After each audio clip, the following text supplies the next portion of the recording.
नमस्कार दोस्तों, सत श्री अकाल, गुड इवनिंग, वाहिगुरु जी दा खालसा, वाहिगुरु जी दी फतेह। आजकल YouTube के ऊपर एक बड़ा ही चर्चित रहे है और आपने भी हो सकता है अब से पहले आपने नहीं सुना होगा, लेकिन अब तो इतना चर्चा में आ गया फेसबुक, यूट्यूब, इंस्टाग्राम, तो अब तो आपने नाम सुन लिया होगा या हो सकता है आप में से बहुतों ने पहले भी इनका नाम सुना होगा। और नाम है इनका आचार्य धीरेन्द्र शास्त्री।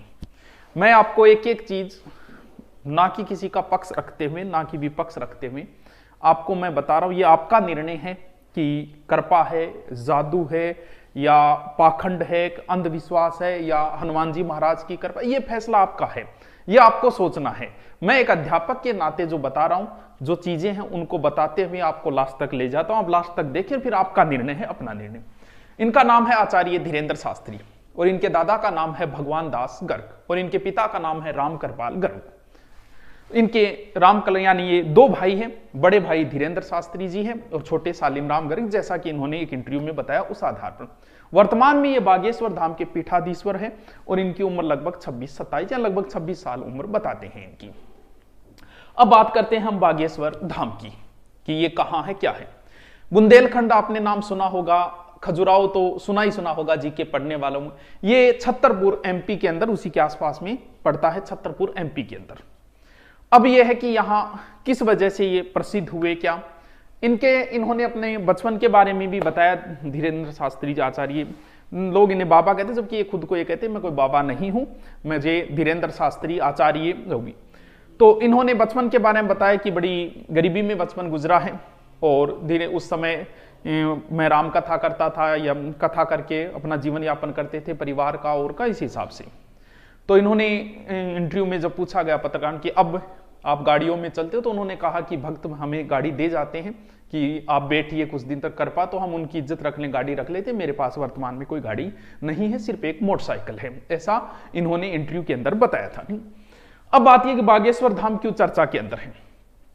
यहां पर अर्जी लगाई जाती है, जिसे पेशी कहते हैं, कि 5 मंगलवार जाना होता है, पेशी लगाई जाती है और उनके बाद में धीरेन्द्र शास्त्री जी जो है वो स्वयं बुलाते हैं और बुलाने के बाद पर्चे में उनके बारे में लिख, जैसा आपने देखा भी होगा, पर्चे के अंदर वो लिख देते हैं, जो भी समस्या होती है वो पहले बता देते हैं कि ये बातें लिखिए, ये और उसका समाधान भी बताते हैं।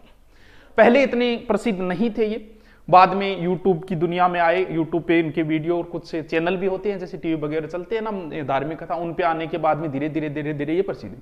लेकिन वर्तमान में और एक बात और बता दूं, जून 2022 में इन्हें धीरेन्द्र शास्त्री लंदन संसद ने 3 अवार्ड भी दिए थे। अब बात करते हैं कि बागेश्वर, वैसे जिसमें स्वर आ जाता है वो शिव के उपासक होते हैं, लेकिन इन्होंने बताया कि हनुमान जी महाराज का, ऐसा कहते हैं, इन्होंने बताया कि लगभग 320 साल पहले यहाँ मूर्ति प्रकट हुई थी और वो उनके दादाजी जो पहले सेवा करते थे उनको आशीर्वाद भी दिया था कि आपका नाम पूरे भारत के अंदर फैलेगा। हनुमान जी ने उन्हें आशीर्वाद दी। इस प्रकार की बातें इन्होंने खुद ही बताई थी इंटरव्यू के अंदर। सत्यनारायण की एक कथा करते हैं, ठीक है। अब बात ये आई, आपको बता दिया कि नाम बोलते हैं, ये नाम बोलने के बाद उसे बताते हैं, समस्या का समाधान भी बताते हैं और वीडियो देखे भी होंगे आपने। अब बात यह आई कि ये चर्चा में कब आई। ये कथा करने के लिए गए हुए थे कहां, नागपुर के अंदर। कहां, नागपुर, महाराष्ट्र के अंदर। महाराष्ट्र के अंदर एक अधिनियम बना हुआ है जो अंधमूल श्रद्धा से संबंधित जो है, अंधविश्वास फैलाते हैं और वगैरह, उनसे संबंधित एक अधिनियम बना हुआ है और उनके प्रमुख जो है वो है ये, जिनका नाम है श्याम मानव। यानी ये श्याम मानव जो है वो सदस्य हैं भारतीय अंधश्रद्धा उन्मूलन संस्था के। यानी महाराष्ट्र में ऐसा कानून है कि आप जादू टानो वगैरह ये नहीं कर सकते। इन्होंने चैलेंज दे दिया था धीरेन्द्र, जब वहां नागपुर के अंदर कथा थी, इन्होंने उनको चैलेंज दे दिया कि अगर उन्होंने कहा कि आप जो है वो एक प्रकार से ये अंधविश्वास फैला रहे हो, आप जो कहते हो कि जादू टोना है या किसी को कहते हो कि आपके ऊपर भूत प्रेत का साया है, जादू कर दिया, किसी ने खिला दिया, ये धाराएं हैं, 2, 6 और 8 नंबर की धारा के तहत आप पे केस दर्ज होता है, ऐसा उन्होंने कहा। अगर आप बता सकते हो तो फिर हम, इन्होंने कहा है ये श्यामानु कि अगर आप बता सकते हो तो फिर हम आपको 10 आदमी देंगे, आप उनका डिटेल बता दो, फिर एक कमरे में 10 चीजें रखेंगे और आप तो कृपा होती है तो आप बता दीजिए कि ये 10 चीजें रखी गई। अगर आप ऐसा 10 में 90% बातें भी आपकी सही मिल गई तो हम आपको 30 लाख रुपए इनाम दें। वो आपकी मर्जी, आप लेते हैं या नहीं लेते हैं, ठीक है। और आपको भी 3 लाख अगर आप देते हो तो भी देते हो तो ठीक है, नहीं वरना फिर आप ये चीजें बता दीजिए। अगर आपकी 90% बातें सही मिली तो मैं इस संस्था जो 40 साल से कार्य करे, मैं संस्था को बंद कर दूंगा और मैं जो है वो आपसे माफी मांगूंगा, ऐसा इन्होंने कहा है जो प्रमुख है। ठीक है, अब ये कहते हैं कि जैसे इन्होंने ये बात कही तो उन्होंने जो कथा लगभग 9 दिन की थी वो वहां से 7 दिन बाद ही वहां से चले गए। इन्होंने कहा कि आप यहां से कैसे मतलब भाग गए आप यहां से, जब हमने आपको चैलेंज दिया। तो इधर उनका ये कहना था कि हमारे गुरुजी का जन्मदिन था तो 2 दिन हमने यहां से कम किए और 2 दिन आगे जो कथा उनमें कम करके हम उनकी तैयारियों के अंदर थे। और इन्होंने कहा कि अगर आपको करना है तो कोई बात नहीं, आप आइए वहां पर और हम आपको चैलेंज का आप जो भी कर रहे हो मैं एक्सेप्ट कर रहा हूं। इस तरीके की बातें आपस में चली। अब इनका अभी वर्तमान में धीरेन्द्र शास्त्री जी का जो है वो प्रोग्राम चल रहा है छत्तीसगढ़ रायपुर के अंदर। ऐसा कहते हैं कि वहां लगभग 4 लाख लोग आए हुए थे। उन्होंने वहां पत्रकार थे 30-40, क्योंकि वर्तमान के अंदर तो चर्चा में तो सारे पत्रकार भी गए हुए थे, लगभग 30-40 मीडिया वाले वहां थे। उन्होंने उन मीडिया वालों में से कहा कि आप डिसाइड कर लीजिए, कोई एक यहां आ जाइए और मैं उनको बता दूंगा। वो डिसाइड नहीं कर पाए तो उन्होंने किसी एक महिला से कहा कि आप आ जाइए।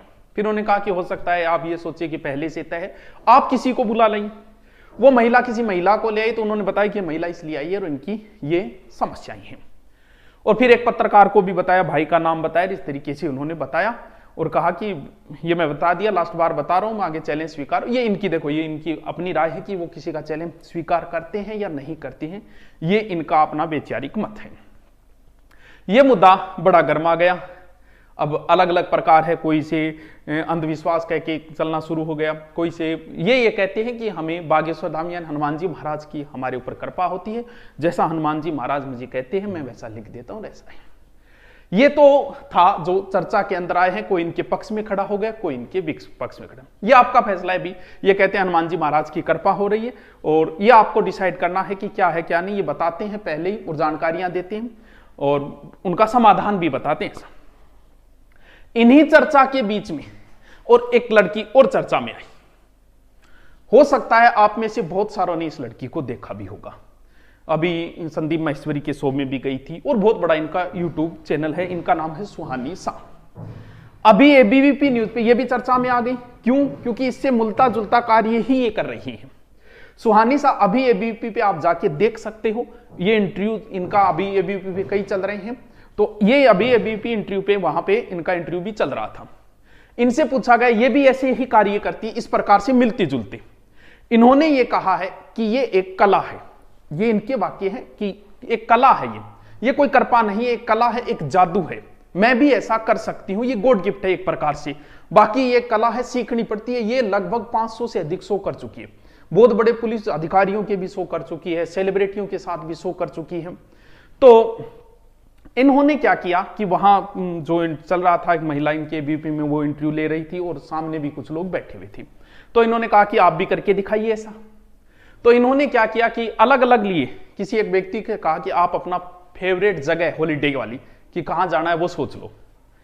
तो उन्होंने कहा कि भी ऐसे नॉर्मल मत सोचना, स्पेन पेरिस ऐसा सोचो कि जो नया हो। वो पहले ही लिख दिया उसने